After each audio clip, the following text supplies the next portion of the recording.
পৃথিবীর নিকৃষ্ট শাসক নমরুদ আল্লাহ রব্বুল আলামিনকে হত্যা করার জন্য কিভাবে শকুনের উড়ন্ত যান তৈরি করেছিল এবং কিভাবে শকুনের যান দিয়ে আসমানে উড়ে গিয়েছিল, আবার কিভাবে জীবিত অবস্থায় আসমান থেকে জমিনে ফিরে এসেছিল। কেন আল্লাহ তাআলা নমরুদকে আকাশের উপরে ধ্বংস করে দেননি এবং কি জন্য নমরুদকে একের পর এক সুযোগ দেয়া হয়েছিল। ফেরাউন জানতো আল্লাহই হচ্ছেন পৃথিবীর সৃষ্টিকর্তা, পালনকর্তা, কিন্তু জেনে শুনে সে এটা গোপন করত। কিন্তু নমরুদ ছিল মাথা মোটা। নমরুদ এবং ফেরাউন দুজনেই নিজেকে খোদা দাবি করেছিল, কিন্তু নমরুদ কখনো জানতো না যে তার উপরে আরেকজন সৃষ্টিকর্তা রয়েছে। আর এজন্যই আল্লাহ রাব্বুল আলামিন ফেরাউনের থেকেও নমরুদকে বেশি সুযোগ দিয়েছেন নিজের ভুল বোঝার জন্য। ঘটনার শুরুতে বলে রাখি, ইব্রাহিম আলাইহিস সালামকে যখন অগ্নিকুণ্ডে নিক্ষেপ করা হলো এবং সেখান থেকে অক্ষত অবস্থায় তিনি জীবিত বের হয়ে আসলেন, তারপর থেকেই নমরুদ ইব্রাহিম আলাইহিস সালামের কাছ থেকে বারবার তার সৃষ্টিকর্তা সম্পর্কে জানতে চাইতেন। নমরুদ প্রকাশ্যে বলেছিল, আমি তোমার স্রষ্টার সাথে যুদ্ধ করে তোমাকে বুঝিয়ে দেব যে আমি সবচেয়ে বড়। জবাবে ইব্রাহিম আলাইহিস সালাম বারবার এক এবং অদ্বিতীয় খোদার দাওয়াত নমরুদকে দিতেন। নমরুদ বলতো, আমি অন্য খোদার বশ্যতা স্বীকার করতে পারি না, তবে আমি শীঘ্রই তোমার খোদার প্রাণ শেষ করে তার রাজ্য কেড়ে নেব। নাউযুবিল্লাহ। হযরত ইব্রাহিম আলাইহিস সালাম বললেন, হে কাফের নমরুদ, তুমি আমার আল্লাহর নিকট যাবে কেমন করে? নমরুদ জবাব দিল, সেজন্য তোমার চিন্তা করতে হবে না। এরপর পাপিষ্ট নমরুদ পাপাত্তা ইবলিশের পরামর্শ অনুযায়ী 4টি শকুন পাখি লালন পালন করে এগুলোকে হৃষ্টপুষ্ট করল এবং ইবলিসের সহযোগিতায় এই শকুন পাখিগুলো নমরুদের কথা মতো তার ইশারায় তার কাছে এসে উপস্থিত হতো। তারপর নমরুদ 4টি মোটা তাজা মেষকে জবাই করল, তার চামড়া খুলে ফেলে তার মাংস শকুনিদের মাথার উপরে এমনভাবে ঝুলিয়ে দিল যে শকুনগুলো সেই চামড়া থেকে মাংস খুঁটে খাওয়ার জন্য উপরের দিকে যখন মুখ উঠাতো, তখনই নমরুদের সৃষ্টি করা স্বয়ংক্রিয় যানটি আকাশের দিকে উঠতে থাকত।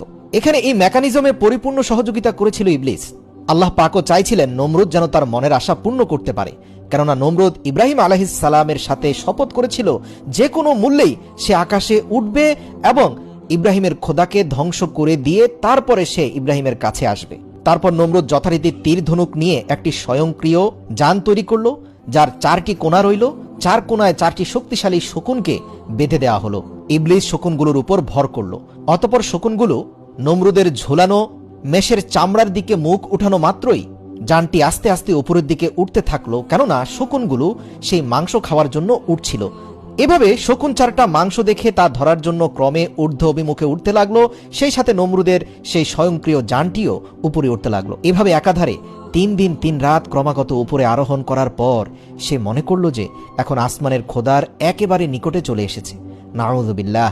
এরপর নমরুদ সেখান হতে উপরের দিকে কতগুলো তীর নিক্ষেপ করল। আল্লাহ তাআলা ফেরেশতা জিবরাইল আলাইহিস সালামকে বললেন, জিবরাইল, আমি আমার পরম শত্রুকেও নিরাশ করি না, তুমি নমরুদের মনের আশা পূর্ণ করে দাও। তার নিক্ষিপ্ত তীরের প্রত্যেকটির মাথায় একটি মাছের রক্ত মেখে দাও, যাতে নমরুদের এ ধারণা হয় যে সে আসমানের খোদাকে নিহত করেছে। ফেরেশতা জিবরাইল আলাইহিস সালাম আল্লাহর আদেশ অনুসারে নমরুদের তীরের মধ্যে রক্ত মাখিয়ে আবার এমনভাবে নিচে প্রেরণ করলো যাতে নমরুদের স্বয়ংক্রিয় যানের উপরে অধিকাংশ তীর এসে পড়ল। ওই রক্তমাখা তীরগুলো নমরুদের শক্তিচালিত রথের উপর পতিত হলো, যা দেখে নমরুদ খুবই খুশি হলো এবং সে ধরে নিল ইব্রাহিমের খোদাকে সে নিহত করতে পেরেছে এবং অত্যন্ত আনন্দ নিয়ে সে এবার নিচে নেমে আসার সিদ্ধান্ত নিল। কিন্তু ভাবনায় পড়ে গেল যে সে নিচে নামবে কি করে। পাপিষ্ট ইবলিশ তার আবার সর্বক্ষণিক বন্ধুর মতো তাকে পরামর্শ দিয়ে বলল, তুমি মেষের মাংস বিশিষ্ট চামড়াগুলোকে এবার শকুনের নিচের দিকে নামিয়ে নিয়ে আসো, এমনভাবে নামাও যেন শকুনগুলো ধরতে না পারে। এভাবে শকুনগুলোর মাথা নিচের দিকে নেমে গেলে তোমার যানটিও নিচের দিকে নেমে যাবে। এভাবে আবার একাধারে 3 দিন 3 রাত নামার পর নমরুদ জমিনে এসে পৌঁছালো। পাপিষ্ট নমরুদ তখন গৌরবের অহমিকায় অস্থির হয়ে পড়ল। মাটিতে নেমে প্রথমেই সে গেল হযরত ইব্রাহিম আলাইহিস সালামের কাছে। তাকে রক্তমাখা তীরগুলো দেখিয়ে সগৌরবে বলতে লাগলো, দেখলে তো ইব্রাহিম, তোমার খোদার বড়াই আমি শেষ করে দিলাম। আমার নিক্ষিপ্ত তীর তোমার খোদাকে বিদ্ধ করে দিয়েছে। নাউযুবিল্লাহ। এই দেখো, প্রত্যেকটি তীরেই রক্তমাখা রয়েছে। হযরত ইব্রাহিম আলাইহিস সালাম বললেন, ওহে নির্বোধ কাফের, আমার আল্লাহ তাআলাকে হত্যা করতে পারে এমন শক্তি কারো নেই। তিনি হাইয়ুল কাইয়ুম, চিরঞ্জীব, চিরস্থায়ী, তার কোনো মৃত্যু নেই। তিনি অদৃশ্যমান, নিরাকার, তাকে মানুষের আকারে কল্পনা করাটাও তো বোকামি। তার উপরে কারো কোনো শক্তি ক্ষমতা সক্রিয় হতে পারে না। ওহে বোকা, মহান প্রভু তোমার উপরে এখনো দয়াশীল আছেন বলেই তোমার দীর্ঘ 3 দিনের কষ্ট সাধনার একটা ফল তিনি তোমাকে পাঠিয়েছেন। এখনো সময় আছে, তার উপর ঈমান আনো। কথাগুলো শুনে নমরুদ প্রচন্ড রাগান্বিত হয়ে বলল, বলো তোমার খোদার সৈন্য সংখ্যা কত? আমি এক্ষুনি তোমার খোদাকে শেষ করে দিচ্ছি। হযরত ইব্রাহিম আলাইহিস সালাম বললেন, আমার খোদার সৈন্য সামন্ত এর সংখ্যা আমি নিজেও জানি না, তা অসংখ্য, কেউ এর সংখ্যার হিসাব দিতে পারবে না। তিনি নিজেই শুধুমাত্র এর সঠিক সংখ্যা জানেন। বাদশা নমরুদ বলল, আচ্ছা সমস্যা নেই, তোমার খোদার সৈন্য সংখ্যা জানার আমার তেমন কোনো প্রয়োজন নেই, তবে তুমি তোমার খোদাকে আমার সাথে যুদ্ধ করার জন্য প্রস্তুত হতে বলো। আর যদি তাদের আমার সঙ্গে যুদ্ধ করার সাহস থাকে তবে সামনে আসতে বলো, যদি সামনে না আসে আমি ভেবে নেব তারা ভীত কাপুরুষ। নাউযুবিল্লাহ। হযরত ইব্রাহিম আলাইহিস সালাম বললেন, ওহে নির্বোধ, আমার খোদার সেনার সাথে যুদ্ধ করতে যদি তোমার এতই আগ্রহ থাকে তবে বেশ তাই করো, তুমি তোমার সকল সৈন্যকে প্রস্তুত হতে বলো। নমরুদ তার অসংখ্য সৈন্যবাহিনীকে খোদাই বাহিনীর সাথে যুদ্ধ করার জন্য প্রস্তুত হওয়ার আদেশ দান করলেন। তার সৈন্যবাহিনীর মধ্যে সাজ সাজ রব পড়ে গেল। তাছাড়া নমরুদ সারা দুনিয়ায় তার যত অধীন এবং অনুগত রাজা বাদশা ছিল তাদের সকলের প্রতিও কড়া আদেশ দিল যে অবিলম্বে তারা যেন নিজেদের সৈন্য সামন্ত সহ বাবলের দিকে রওনা হয়। আল্লাহু আকবার। প্রিয় দর্শক, ইতিহাস থেকে জানা যায় পৃথিবীর ইতিহাসে 3 জন বাদশা পুরো পৃথিবীকে শাসন করেছেন। এদের একজন সুলাইমান আলাইহিস সালাম, দ্বিতীয়জন জুলকারনাইন এবং তৃতীয়জন নমরুদ। নমরুদের নির্দেশে পুরো বিশ্বের সকল সৈন্যবাহিনী এক প্রবল আসমানি সৃষ্টিকর্তার বিরুদ্ধে যুদ্ধের জন্য প্রস্তুত হলো। আল্লাহু আকবার। এই আদেশ পেয়ে বাহিনীতে যত সমান্ত আছে সব নিয়ে রাজা বাদশাগণ বাবলে এসে একত্রিত হলো। হযরত ইব্রাহিম আলাইহিস সালাম নমরুদের কীর্তিকলাপ দেখে আল্লাহর দরবারে দোয়া করলেন, হে মাবুদ, আপনি সকল কিছুই দেখছেন। বাদশা নমরুদ যেভাবে স্পর্ধার সীমা ছাড়িয়ে গেছে এবং অহংকারের ধারাকে সরাজ্ঞান করছে, তার দর্প শেষ না করলে দুনিয়ার সাধারণ জনগণও তা দেখে ব্যাপক আকারে বিভ্রান্ত হবে এবং বিপদে চলে যাবে। ইতিমধ্যে আপনার পাঠানো রক্তরঞ্জিত তীরগুলো দেখিয়ে সে অসংখ্য মানুষকে পথভ্রষ্ট করছে। আল্লাহ রাব্বুল আলামিন হযরত ইব্রাহিম আলাইহিস সালামের দোয়া মঞ্জুর করলেন। ফেরেশতা জিবরাইল আলাইহিস সালাম এসে হযরত ইব্রাহিম আলাইহিস সালামকে জিজ্ঞেস করলেন, ইয়া রাসূলুল্লাহ, ইয়া খলিলুল্লাহ, আপনার চিন্তার কোনো কারণ নেই, অতি শীঘ্রই আল্লাহ তাআলা পাপিষ্ঠ নমরুদকে চরম শাস্তি প্রদান করবেন। নমরুদ ও তার বেঈমান সৈন্য সামন্ত সকলেই ধ্বংস হয়ে যাবে। কথিত আছে যে বাবেলে বিভিন্ন রাজ্য হতে এত অধিক পরিমাণে সৈন্য এসে একত্রিত হলো যে তাদের তাঁবুর বহর প্রায় 50 মাইল এলাকা ব্যাপী বিস্তৃত হলো। আল্লাহু আকবার। হযরত ইব্রাহিম আলাইহিস সালাম নমরুদের এমন সৈন্য সামন্ত একত্রিত হওয়া এবং প্রস্তুত হওয়ার পরেও ইব্রাহিম আলাইহিস সালাম তাকে গিয়ে বললেন, হে নমরুদ, তুমি কার বিরুদ্ধে যুদ্ধ করতে চাচ্ছ? চিন্তা ভাবনা করে দেখেছ কি যার নিকট তুমি ও আমি সকলেই মুখাপেক্ষী, যিনি আমাদের সকলের রুজির ব্যবস্থা করেন, যার ক্ষমতা এত অসীম ও প্রবল যে ইচ্ছে করলে তিনি চোখের পলকে সারা পৃথিবী শেষ করে দিতে পারেন। তার বিরুদ্ধে এমন জাঁকজমকের সাথে যুদ্ধ প্রস্তুতি গ্রহণ করা পৃথিবীর সবচেয়ে বড় নির্বুদ্ধিতা। এখনো সময় আছে নমরুদ, তোমার প্রভু তোমার উপর এখনো দয়াবান। দেখতে পাচ্ছ এখনো আসমান থেকে কোনো আযাব নাজিল হয়নি, কেননা তুমি অজ্ঞ এবং মূর্খ। তাই তোমার প্রভু এখনো তোমার প্রতি ধৈর্যশীল আছেন।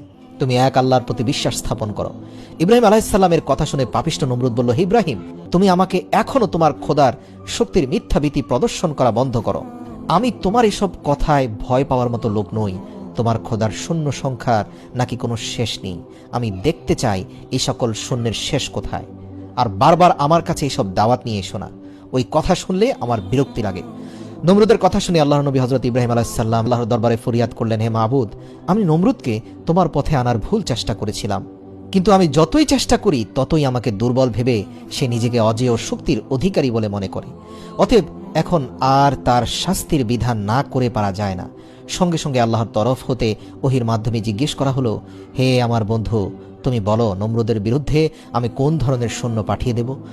ইব্রাহিম আলাইহিস সালাম আল্লাহকে অনুরোধ করলেন, হে আল্লাহ, নমরুদকে কোনো বড় বাহিনী দ্বারা ধ্বংস করবেন না, যেভাবে আদ এবং সামুদকে ধ্বংস করেছেন, বা পুরো বিশ্বব্যাপী বন্যা দিয়ে আপনি নূহ আলাইহিস সালামের সেই পথভ্রষ্ট কাউমকে ধ্বংস করেছেন। বরং আপনি পৃথিবীর সবচেয়ে তুচ্ছ ও ক্ষুদ্র বাহিনী দিয়ে নমরুদকে শেষ করুন, যাতে মানুষের মগজের মধ্যে ঢুকে যায় যে মহান প্রভু আল্লাহ পুরো বিশ্বের শাসককে কত তুচ্ছ জিনিস দিয়ে ধ্বংস করতে পারেন। আল্লাহ তাআলা ইব্রাহিম আলাইহিস সালামের দোয়া কবুল করলেন এবং ইব্রাহিম আলাইহিস সালামের দোয়া অনুযায়ী আল্লাহ রাব্বুল আলামিন এক ঝাঁক ক্ষুদ্র মশা বাহিনী পাঠিয়ে দিলেন নমরুদের সেনা সামন্তকে ধ্বংস করে দেওয়ার জন্য। আল্লাহ রাব্বুল আলামিন বললেন, আমি মশা বাহিনী দ্বারাই নমরুদের অহংকার ধ্বংস করে দেব। ফেরেশতাগণকে আল্লাহ আদেশ দিলেন, কোহে কাহাফের একটি দরজা উন্মুক্ত করে মশাদেরকে পথ করে দাও।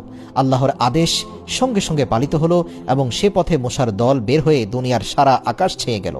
নমরুদ হযরত ইব্রাহিম আলাইহিস সালামের কাছে জিজ্ঞেস করল, কি হে ইব্রাহিম, আমার সৈন্যবাহিনী তো বহু আগে প্রস্তুত হয়ে আছে, তোমার খোদার সৈন্যবাহিনী কোথায়? হযরত ইব্রাহিম আলাইহিস সালাম বললেন, ওই যে আমার খোদার সৈন্যবাহিনীও এসে পড়েছে। আল্লাহ তাআলা মোসাদের লক্ষ্য করে বললেন, তোমাদের জন্য আজ আমি উত্তম খাবারের ব্যবস্থা করেছি, তোমরা আজ নমরুদের সৈন্যদের রক্ত ও মাংস খেয়ে তোমাদের উদর পূর্ণ করো। হযরত ইব্রাহিম আলাইহিস সালাম আকাশের দিকে লক্ষ্য করে বললেন, ওই যে আমার খোদার সৈন্য আসছে। তখন নমরুদ ও তার সেনাগণ আকাশের দিকে তাকিয়ে দেখল যে একটা বিরাট ঘন কৃষ্ণবর্ণ মেঘের ছটা সারা আকাশকে আচ্ছন্ন করে ফেলেছে। তারা মনে করলো যে এখনই মুষলধারে বৃষ্টিপাত শুরু হবে, কিন্তু সঙ্গে সঙ্গে তাদের সে ধারণা ভুল প্রমাণিত হলো। নমরুদ একটি নতুন ধরনের আওয়াজ শুনতে পেয়ে তার সৈন্যদেরকে আদেশ করলো, তোমরা তোমাদের ডাক ঢোল এবং কাড়া নাকাড়া গুলো সজোরে বাজাতে থাকো এবং সকলে অস্ত্রশস্ত্র নিয়ে তৈরি হয়ে যাও। জেনে রেখো, ইব্রাহিমের খোদার একটি সৈন্য যেন জীবিত ফিরে যেতে না পারে। মশার দল ঊর্ধ্ব আকাশে থাকতেই এমন এক গুনগুন আওয়াজ শুরু করলো যে লক্ষ কোটি মশার দল সম্মিলিত গুনগুন আওয়াজে হৃদয় কাঁপানো এক আওয়াজের সৃষ্টি হয়ে গেল। সেই আওয়াজ এর কাছে নমরুদের সৈন্যদের ডাক ঢোলের আওয়াজ তলিয়ে গেল। মশার দল এসে নমরুদের প্রত্যেকটি সৈন্যের দেহের উপরে এমনভাবে আক্রমণ করলো যে তাদের মাথা ও নাক, চোখ, পেট, পিঠ, হাত, পা কোনো জায়গায় বাকি রাখলো না। সর্ব অঙ্গ প্রত্যঙ্গে মশা ছেয়ে গেল। এরা সর্বস্থানে এমনভাবে ধ্বংস করতে লাগলো যে তারা তখন তাদের অস্ত্র ফেলে দিয়ে দুই হাতে মশা তাড়াতে ও দেহ চুলকাতে শুরু করলো। কারো কারো নাক ও নাকের পথ দিয়ে মশা শরীরের ভিতর প্রবেশ করে মাথার মগজ কাটতে লাগলো, নাক দিয়ে রক্ত ছুটলো এবং পেটের নাড়ি ভুড়িও মশা খেয়ে ফেললো। কোনো ক্রমেই কেউ তার শরীর মশামুক্ত করতে পারেনি। আল্লাহু আকবার! কেননা শরীরের একটি মশা তাড়াতে না তাড়াতেই অন্তত 100টি এসে নতুন করে কামড় লাগালো। প্রিয় দর্শক, আপনাদের উদ্দেশ্যে বলি, পৃথিবীর বর্তমান সময়ের সাধারণ মশা থেকে কয়েক হাজার গুণ শক্তিশালী এবং বিষাক্ত ছিল সেই মশাগুলো। সাধারণ মশা তো শুধু রক্ত পান করে, কিন্তু এই মশাগুলো শরীরের রক্ত, মাংস এবং মাথার মগজ খেয়ে ফেলতে লাগলো। এভাবে কিছুক্ষণের মধ্যেই নমরুদের প্রত্যেকটি সৈন্যের দেহের সমস্ত রক্ত, মাংস এবং মগজ শেষ হয়ে গেল। শুধু কতগুলো কঙ্কাল পড়ে রইল, লক্ষ লক্ষ কঙ্কালের সারি পড়ে রইল, আর মাংস পিণ্ড সব শেষ। আল্লাহু আকবার! সৈন্যগণ যে যেখানে দাঁড়িয়েছিল সে সেখানে একইভাবে দাঁড়িয়ে রইল কঙ্কাল আকারে। শরীরে কোনো মাংস নেই, মাথার ভিতরে কোনো মগজ নেই, কারণ নড়াচড়া করার মতো শক্তি রইল না। আল্লাহ পাকের হুকুমে এরা প্রত্যেকে দাঁড়িয়ে রইল। আল্লাহ পাকের অন্যান্য আযাবে বাতাসের প্রচণ্ড ঝাপটা থাকে, কিন্তু এই আযাবে একটু বাতাসও আসলো না যে কঙ্কালগুলো ডানে বামে পড়ে যাবে। দেখতে দেখতে সকলের জীবন শেষ হয়ে গেল। যুদ্ধের ময়দানে যখন এই অবস্থা, তখন বাদশাহ নমরুদ একটু দূর হতে তার সৈন্যদের এই দুরবস্থা দেখতে পেয়ে ভয়ে পালান করে নিজের মহলে এসে প্রবেশ করলো এবং তার বেগমের কাছে বলতে শুরু করলো যে কোথা হতে যেন অসংখ্য মশার ঝাঁক উড়ে আমার সকল সৈন্যের রক্ত, মাংস ও মগজ খেয়ে ফেলেছে। তারা সবাই এখন প্রাণহীন অবস্থায় দাঁড়িয়ে আছে। আমি এভাবে না আসলে সম্ভবত এতক্ষণে আমার প্রাণ শেষ হয়ে যেত। নমরুদ যখন তার বিবির নিকট এই বিবরণ প্রদান করছিল, ঠিক সেই মুহূর্তে ওই মশা বাহিনীর সেনাপতি অর্থাৎ সবচেয়ে বড় মশাটি উড়ে এসে নমরুদের নাকের ছিদ্র দিয়ে মগজে প্রবেশ করে বারবার দংশন করতে লাগলো। তাতে অস্থির হয়ে মহাপাপী নমরুদ উচ্চস্বরে চিৎকার শুরু করলো। তার অবস্থা এমন হলো যে প্রবল যন্ত্রণায় সে দুমড়ে মুচড়ে গেল, ছোটাছুটি, দৌড়াদৌড়ি, লাফালাফি করতে লাগলো, কিন্তু কিছুতেই তার কিছু হলো না। আল্লাহ পাকের হুকুমে সেই মশা নমরুদের মগজও খেলো না, কিছুই করলো না, শুধু মগজের ভিতরে প্রচন্ড রকমের পেইন অর্থাৎ যন্ত্রণা দিতে থাকলো। নমরুদের মাথার ভেতরে বসে সেই মশা নমরুদের মাথার মগজ নিয়ে খেলাধুলা শুরু করলো। অস্থিরতায় পাগলের মতো এদিক সেদিক দৌড়াতে লাগলো নমরুদ। এই মারাত্মক অবস্থা থেকে সে কিভাবে মুক্তি পেতে পারে উপায় খুঁজতে লাগলো। বাদশাহ দিশেহারা হয়ে নিজের পায়ের জুতা খুলে নিজেই তার মাথায় আঘাত করতে লাগলো। তখন মশাটির দংশন একটু কমলো, এতে নমরুদ আরাম বোধ করলো। কিন্তু যেই মাথায় জুতার আঘাত করা বন্ধ করা হলো, অমনি আবার মগজে মশার দংশন শুরু হয়ে গেল।